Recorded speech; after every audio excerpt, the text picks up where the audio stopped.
Fala galera, continuando aqui a nossa brincadeira. Sidoca, que parada é essa de zeugma, de elipse, não sei o quê? Daqui a pouco a gente vai até aprofundar mais. Na verdade, o zeugma, ele é uma omissão também, ele é uma elipse. Só que alguns autores fazem uma distinção entre a elipse e o zeugma, porque eles fazem uma distinção entre o termo omitido, que ainda não apareceu no texto, e o termo omitido que já apareceu no texto. Como assim, Sidoca? Vamos lá, pensa comigo. Se eu disser assim, ó, comemos um bolo. Comemos um bolo. Neste momento, comemos um bolo. Neste momento eu omiti uma parada, não omiti? Eu omiti o nós. Mas detalhe, o nós já havia aparecido dentro do texto? Não. Então, eu tenho ali apenas uma elipse. Mas se eu colocar assim, ó, nós comemos o bolo e bebemos o refrigerante. Opa, eu omiti o nós mais uma vez. Só que eu omiti adiante. E eu omiti um camarada que já havia aparecido. Então, opa, isto, de acordo com alguns autores, é um zeugma. Claro, em concurso a gente tem que estar preparado para tudo. Então, imagina só o cara colocando assim, ó, nós comemos o bolo e bebemos o refrigerante. Houve a omissão do nós na segunda oração. Isso é, a priori, um zeugma. Mas aí o avaliador pede para você destacar dentre as opções abaixo o que aconteceu ali. E aí você olha, por exemplo, ele vai trabalhar uma questão de figuras de linguagem. E aí ele coloca hipérbole, coloca metáfora, coloca metonímia, e aí ele vai lá e coloca elipse. Mas você estava procurando por quem? Pelo zeugma. Mas em nenhum momento apareceu a palavra zeugma. Mas não é uma elipse? É, então você vai marcar elipse. Pronto, acabou. Você vai marcar a melhor opção. Agora, e se o avaliador colocar apenas zeugma? Ora, você vai marcar um zeugma.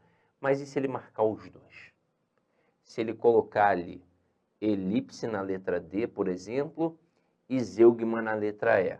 Isso significa que o avaliador trabalha assim a distinção entre esses elementos.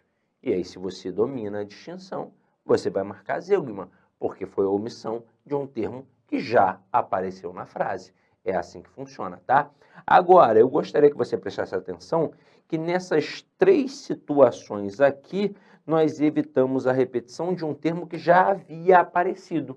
Ou seja, foram três referências anafóricas, com três possibilidades diferentes. Em uma eu usei um pronome, na outra eu usei um substantivo, na outra eu sequer usei alguma coisa. E eu evitei a repetição de um termo que já havia aparecido no texto. Ou seja, três coesões referenciais anafóricas. Aqui nós brincamos com a coesão referencial. E agora a gente vai brincar um pouco com a coesão sequencial. Eu vou corrigir esse texto. Vou corrigir. Tirei aqui o gorila e coloquei-o, no entanto, com a letra maiúscula. Aí eu vou destacar o no entanto. E vou criar uma questão assim. Assinale o termo que pode substituir o elemento destacado, mantendo o sentido. Aí aqui eu coloco na letra A, portanto. Eu coloco na letra B, porquanto. Eu coloco na letra C, conquanto. Aí eu coloco, por exemplo, na letra D, todavia. Qual é o nosso gabarito? O que eu tenho que fazer nesse tipo de questão? Eu tenho que identificar o valor semântico do enunciado, primeiro. E o valor semântico do enunciado aqui, ó, é adversidade, é uma adversativa. Se eu só vou trocar a conjunção, se eu não vou fazer nenhuma outra alteração, eu não posso, por exemplo, colocar uma concessiva no lugar de uma adversativa. Nem o contrário. Se eu só vou trocar a conjunção, eu tenho que trocar adversativa por adversativa e concessiva por concessiva. Então, como ali tem uma adversativa, nosso gabarito vai ser a letra D, porque é a única adversativa. Mas vocês repararam que eu fiquei colocando palavras com anto, assim como acontece com a expressão no entanto? Isso ocorre muito? Ocorre, porque o avaliador, ele sabe que vários candidatos não decoraram as conjunções ainda. Então ele tenta ludibriar pela prosódia. Olha só, em 3 opções eu tenho um anto aqui no finalzinho, igual ao no entanto. Pô, tem um portanto, tem um porquanto, tem um conquanto. E, poxa, a última é todavia. Aí, vou te falar, o cara que não estudou nada, ele vai pensar assim, ó, a certa eu não sei, mas eu já sei qual é a errada. É o todavia. A todavia com certeza não é. É assim que o cara vai pensar. Porque ele vai pensar, pô, tem 3 parecidonas ali, com o mesmo tipo de terminação, e tem uma diferentona. Ah, caramba, não é essa diferentona mesmo. E esse cara já se estrepa.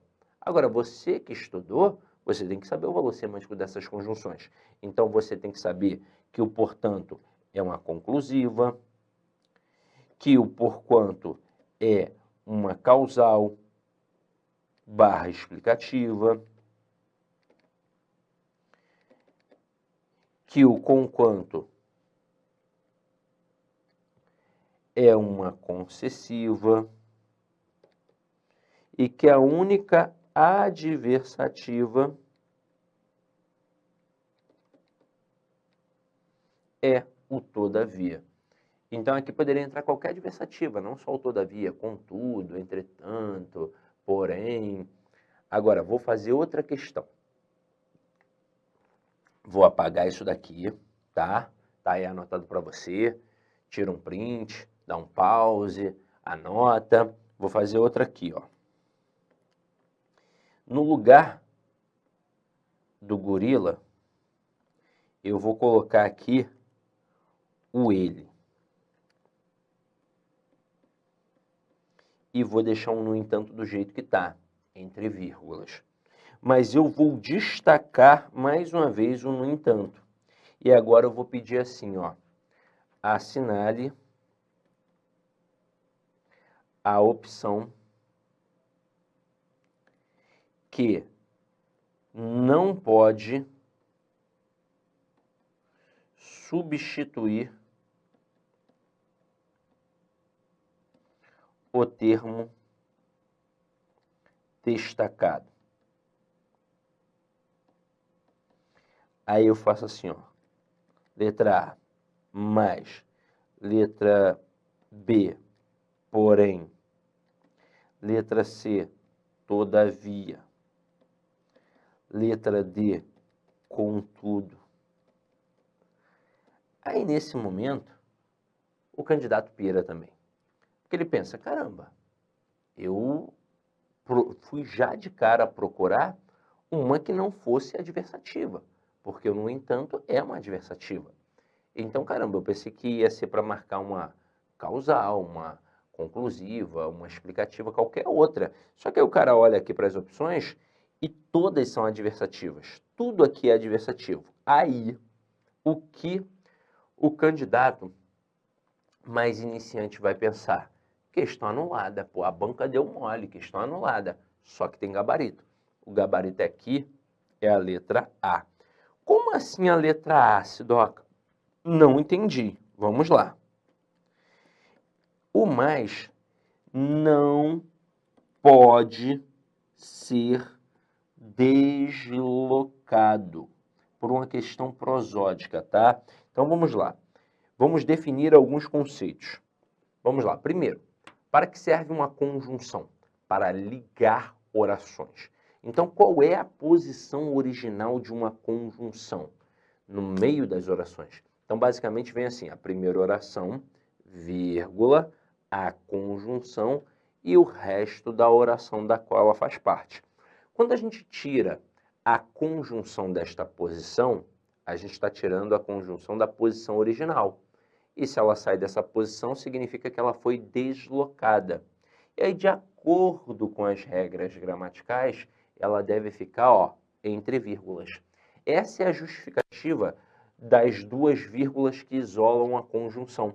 Elas estão isolando uma conjunção que foi deslocada.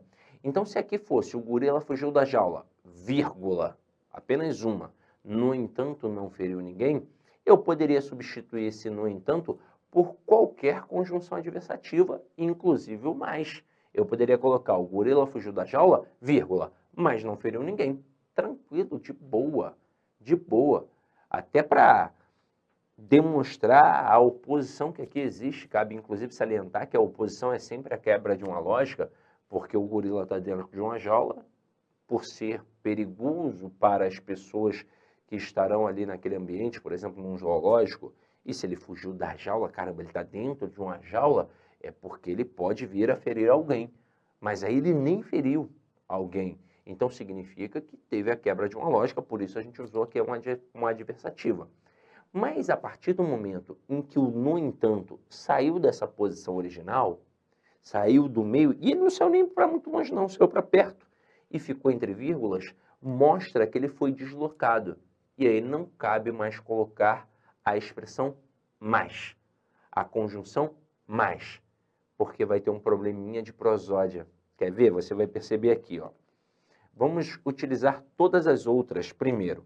Então vamos lá, o gorila fugiu da jaula, ponto. Ele, no entanto, não feriu ninguém. Agora vamos colocar o contudo. O gorila fugiu da jaula, ponto. Ele, contudo, não feriu ninguém. Ficaria ok. Depois, o gorila fugiu da jaula, ponto. Ele, todavia, não feriu ninguém. Ficaria ok. Coloca agora o porém. O gorila fugiu da jaula, ponto. Ele, porém, não feriu ninguém. Ficaria ok. Agora coloca o mais e veja como é que vai ficar estranho. O gorila fugiu da jaula, ponto. Ele mais não feriu ninguém. Ih, ficou estranho, não ficou? Exatamente por isso que o mais não pode ser deslocado. E o gabarito aqui seria a letra A. Continuando, vamos fazer algumas questões de prova. Deixa eu mudar aqui a cor da canetinha. Então vamos lá. No fragmento, apesar da minha admiração, fiquei calada, é possível notar que a expressão apesar da assume valor, ora, concessivo. Porque no fim das contas, houve aqui um enfraquecimento da primeira oração,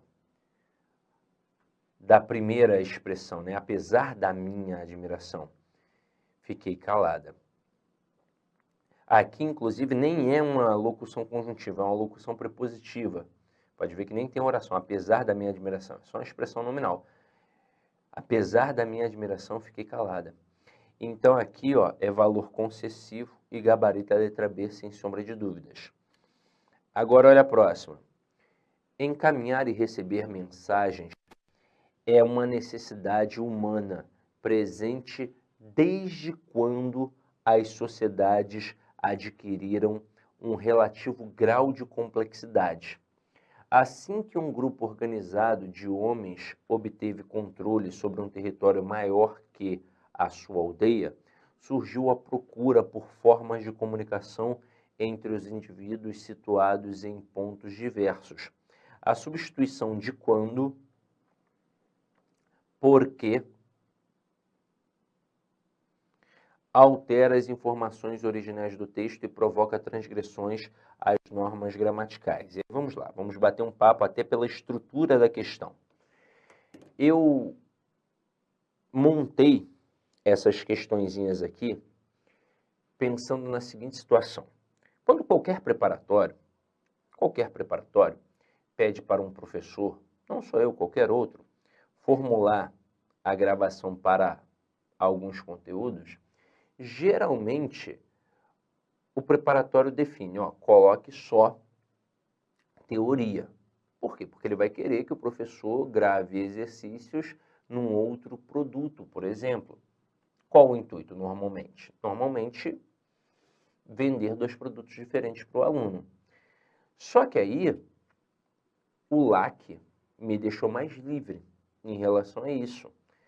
Hoje em dia nem só o LAC, acho que as outras empresas até acabam me deixando mais livre por conta de tanto tempo que eu tenho de sala de aula, já são 18 anos, já vai passar aí de 18 anos, então eles deixam. Olá, meus amigos, minhas amigas, eu sou o professor Lac e com muito prazer eu quero fazer um convite muito especial para você. Você que assistiu essa videoaula é uma videoaula demonstrativa do nosso site lá Concurso. Eu estou aqui para te convidar para estudar comigo aqui na Lá Concursos, fazer o nosso curso completo, atualizado, ponto a ponto, para o concurso do Bampará 2024 e 2025. Garanto para você, se você estudar pelas nossas videoaulas, se você estudar pelo nosso método, eu tenho absoluta certeza que você terá reais chances de aprovação nesse concurso. Nós aqui da Lá Concurso, nós estamos no mercado há 15 anos e nesse período nós tivemos a oportunidade de atender todos os concursos de carreiras bancárias no Brasil e, claro, com milhares e milhares de aprovação. Professor, qual que é o valor do investimento? Acredite, pagamento único, o melhor custo-benefício do mercado, o melhor custo-benefício do mercado. Pagamento único de apenas R$ 199,90. Você vai ter acesso a esse projeto pedagógico fabuloso da Lá Concurso. Então, espero vocês aqui na LAC. Valeu, tchau, tchau.